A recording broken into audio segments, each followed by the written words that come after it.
vous allez bien, j'espère que vous vous portez bien, j'espère que tout se passe bien chez vous, Azul Fellaoun. Il y a une image qui m'a profondément touché, une image qui veut... Des fois, vous savez, une image peut remplacer 1000 mots ou 1 million de mots, voire 1 milliard de mots.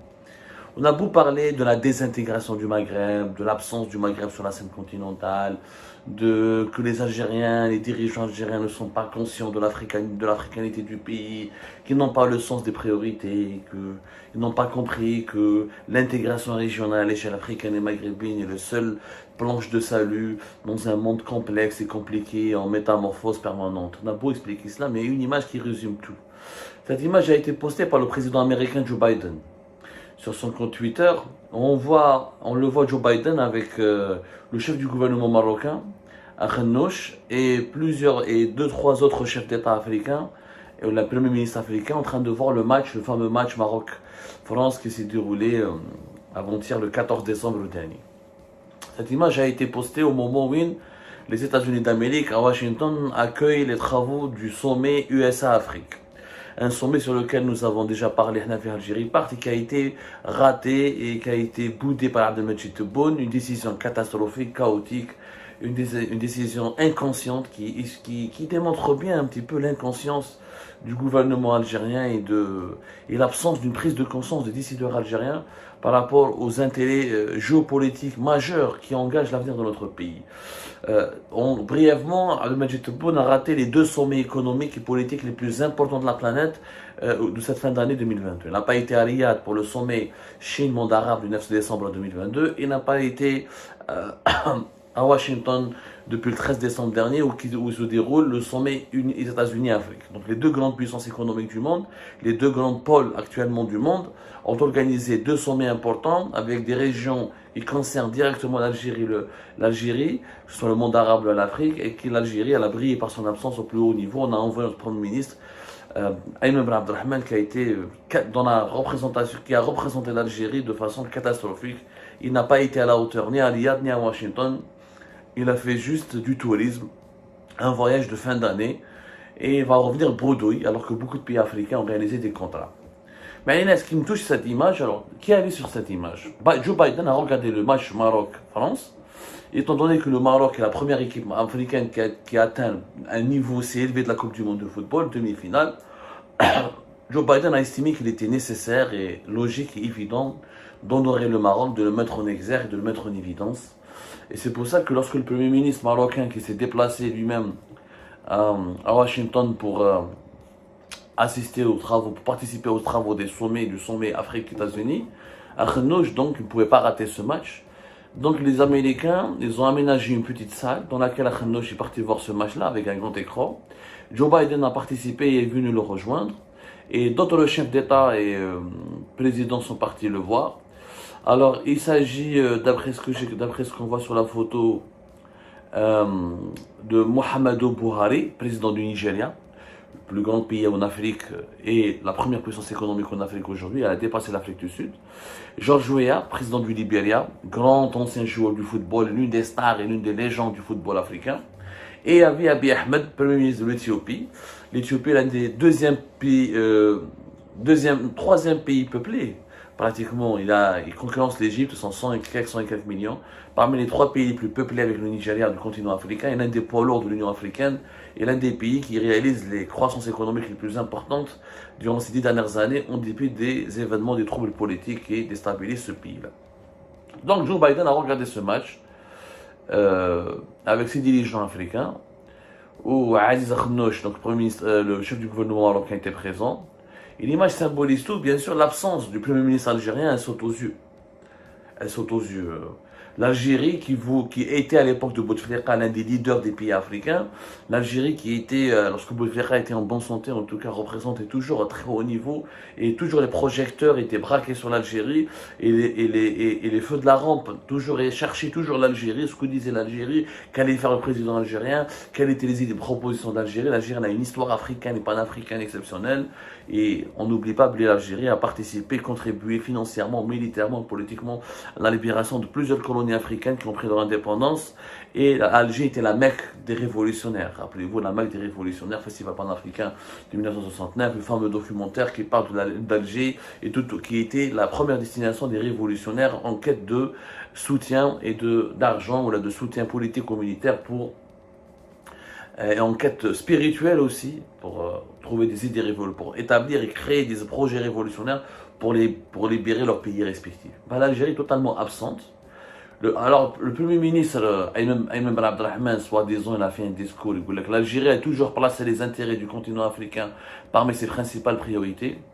Je venais un Premier ministre totalement inaudible, mais pour le moment, je n'ai pas vu de rencontre, ni un aparté avec Joe Biden, ni une rencontre privée avec Joe Biden, ni une entrevue officielle avec des hauts responsables américains, mais en marge. Il n'est pas uniquement durant les ateliers, durant les travaux, uniquement dédié à l'Algérie. Mais l'Algérie n'a remporté pour le moment aucun contrat, n'a signé aucun marché. Elle a fait des discours totalement creux. Donc, par exemple, celui-là, le Premier ministre algérien voulait que l'Algérie a placé toujours les intérêts du continent africain parmi ses principales priorités. L'Algérie est fière de son appartenance africaine. Elle a toujours placé les intérêts du continent africain et de ses États et de l'Union africaine parmi ses principales priorités. Si c'est le cas, alors on a une équipe africaine qui était en demi-finale de Coupe du Monde. Et toute l'Afrique était fière des réussites de cette équipe africaine, qui est le Maroc en l'occurrence. Et tous les présidents africains, enfin une bonne partie, et de nombreux présidents africains, Premier ministre et ses personnalités africaines, ont adressé des messages de félicitations, ont soutenu le Maroc, ont été derrière le Maroc et ont encouragé l'équipe nationale du Maroc, qui a perdu, mais la tête haute, avec beaucoup d'honneur face aux champions du monde, la France. Difficilement, les Français ont été dominés dans le jeu par les Marocains. Joe Biden, dans son tweet, il le dit très bien. Il le dit vraiment, il dit quelque chose de très bien. C'est pas un Africain, regardez ce qu'il dit. Ce fut un grand honneur de suivre ce match de la Coupe du Monde aujourd'hui aux côtés du chef du gouvernement marocain, Akhnouch. Peu importe qui vous soutenez, il était remarquable de voir que cette équipe a pu accomplir. Voilà, c'est Joe Biden qui félicite l'équipe du Maroc et qui était à côté du président du Nigeria, du premier ministre de l'Éthiopie notamment.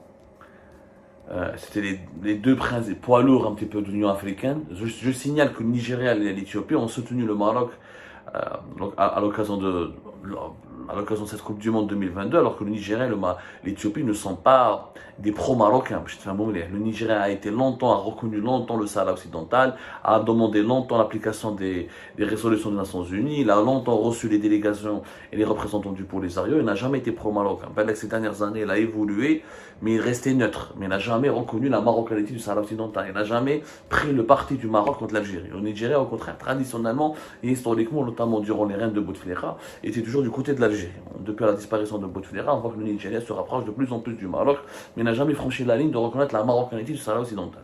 L'Éthiopie, la même chose. Observé a toujours demandé, dans le cadre de l'Union africaine, ils ont toujours soutenu, écouté le Polisario. La position de l'Éthiopie, elle a évolué plus ou moins, mais elle n'a jamais été pro-marocaine. D'ailleurs, l'Éthiopie, en ce moment, depuis 2021, depuis cette année 2022, il y a un rapprochement important avec Alger. Tebboune insiste pour qu'il y ait une ligne aérienne directement qui va lier Alger à Addis Abeba. Donc on ne peut pas accuser, ni George Weah d'ailleurs, au Libéria, le président du Libéria, mais ce n'est pas un poids lourd de l'Union africaine, ce n'est pas un pays riche, ou un pays qui est en train d'émerger comme l'Éthiopie et le Nigeria. On ne peut pas accuser ces deux pays en tout cas d'être pro-marocains, de comploter avec le Maroc en faveur d'Israël, d'être des pro-impérialistes ou je ne sais pas quoi. Je ne fais mon air. L'absence du Premier ministre algérien lors de cette soirée démontre tout. Démontre que nous ne sommes pas conscients de notre africanité. Tu ne peux pas être conscient de ton africanité, tu ne peux pas être un soutien de l'Afrique alors que tu es la première fois une équipe nationale africaine en demi-finale, ni communique, ni lettre, censure à la télévision. Pas tant de TV changé en pleine Coupe du Monde. Ce qui a laissé croire que c'était juste pour le punir, pour avoir donné un résultat de qualification du Maroc en demi-finale.